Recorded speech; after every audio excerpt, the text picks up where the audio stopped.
Now, the topic of philosophy. I used to look at the internet and there'd be a lot of philosophy around, like a lot.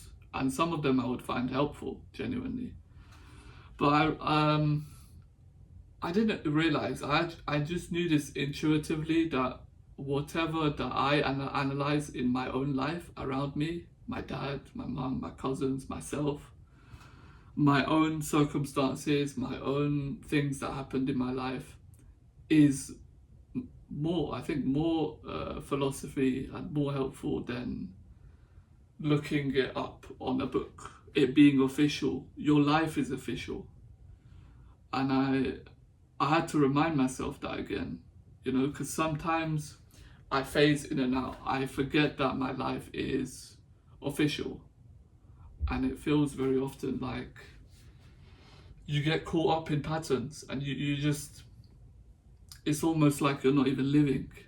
Like life is passing by, and sometimes you do feel like you're living. It's just, you don't feel like the captain of your life, and that's what you need to remind yourself so that you keep yourself in check. I feel like whenever there is something that you're doing and you're addicted to something, you need to be able to remind yourself that you are making a decision. Just even in the back of your head, you don't have to stop your addiction, but just tell yourself that you are doing it. Just once, maybe say it to yourself, whisper it to yourself, whatever that you need to do. For me, it's helped. For me, that has helped be more conscious of who I am,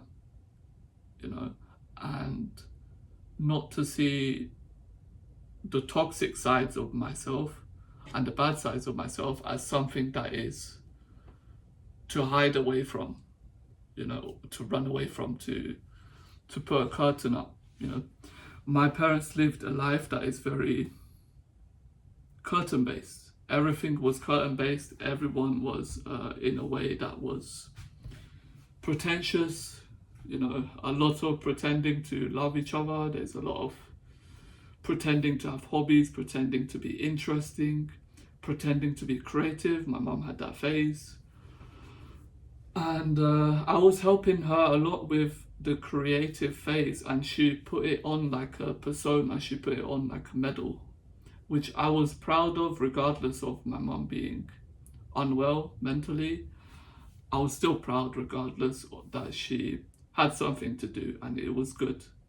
It wasn't manipulating people so much. Rather, it was spending time. But what made me sad about that is that my mum would often, even when she's drinking coffee, she would stop. She would quickly get bored of it, quickly look for stimulation elsewhere. That's how life was. That's what made me sad. But that was reality. That was reality, and that I've had many moments in my life where I had to come to terms with reality, and it's still going to continue. I'm probably going to be, God knows, 2 years later, 5 years later, I'm still going to be coming to terms with reality. So, especially with like the explosion of podcasts and whatnot, you've had to really be able to filter out what is going to be your thought process and what you're going to see as important currently, and you're going to delegate as less important later. When I was growing up at school, there was no structure like this. There was no teaching for us to learn how to process information, which would have been crucial. We would have probably been in the 5%, the 1% of people if we were taught that, but we weren't. So as a result, you grow up, and many of them, they don't know how to process the information. They don't know how to look at their life, reflect, and have their own philosophy, to look back on. You look at many, I'm watching this drama series, for example, this Turkish drama series, and it's touching on different topics. One of them is narcissism and how people are affected, and how they speak, what kind of family they have, how their interpersonal relationships are, how their family structure is, how they talk about their own problems, how do they react when they get divorced, for example. And this was like one of the best things to see, because I'm also like reflecting in my own life and how that is. What have I seen real does in the movie? And I've seen moments like that where a lot of it is predictable, a lot of it is impressive to see. It's almost like an art form where you're looking at something and you're thinking to yourself, how did I not see this? You know, and I'm thankful. I'm thankful that I can see this now, that my life is changed for forever, pretty much. I can't look back the way I used to. And once you see it, you can't unsee it. That's the kind of thing that happened, and it's continuously happening. That was the most, definitely top 5 most crucial lessons I learned in my life, is how people see the world differently to me and how they act. Very, very important. Something that is related to this is there's some people like my mum. She would be 3 a.m. lying on the sofa watching TV, and the strange thing was she wasn't getting ready to sleep. She was getting ready to think about strategies, think about people, think about how she's gonna get what she wants the next day or the next week or the next month, and who she's targeting. She's thinking about this at 3 a.m, middle of the night. And the overall bubble, the overall thing that I'm saying here is some people play chess and some people live. And the way that my mum was living was a chess person. I didn't know this existed when I was a teen. I didn't realize that some people just continuously think. Not as in they are a deep thinker, they're constantly thinking about how they can get something that they want. You know, they have a desire, and the desire owns them.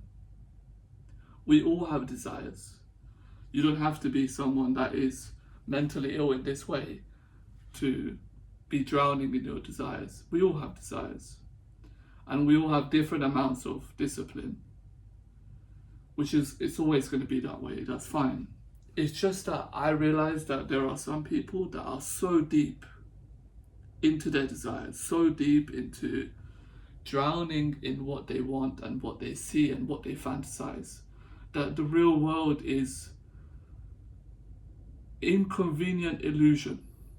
It's an inconvenient illusion that they want to look away from, but they can't, no matter how much they try. So I had that sort of upbringing, that sort of weirdness, that eeriness of my parent is thinking about life instead of living life. And it was, why is it so eerie? Why is it so chilling? Because this person doesn't exist. This person, like, existing as a person, I think this is my view, I'm not sure about is it fact or not, is you need to be present in the moment to live. You need to be aligned with yourself, not your desires. That's not you. That's parts of you, that's not you.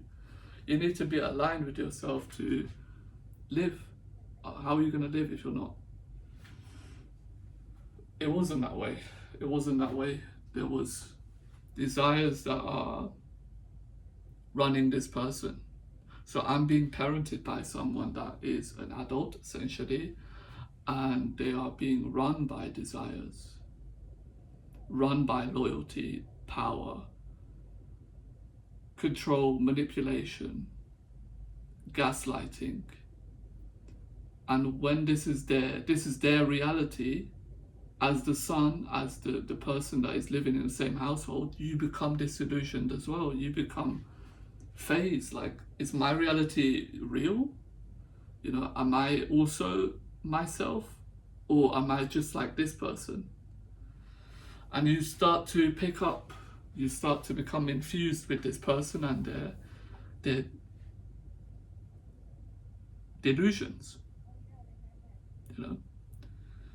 So I've had to distance myself from delusions and from people that was a core part of my life, that was rowing the boat that I was also sitting in. And they were a captain to my life, unfortunately. How does that happen? It's not, you know, random and stuff like that. It's that they choose to be controlled as much as possible, right? They will sabotage you so that you don't get away. They will sabotage you so that you don't have friends, that you don't have opportunities, that you don't have a job. And you have to take control of your life. You need to take responsibility. You need to be like, all right, this is my situation. I'm gonna be in these kind of bad positions. How would I make myself solve these problems? How would I recover? How much time do I need? And you have to strategize for yourself, you know. Thanks for watching this video, and I'll see you in the next.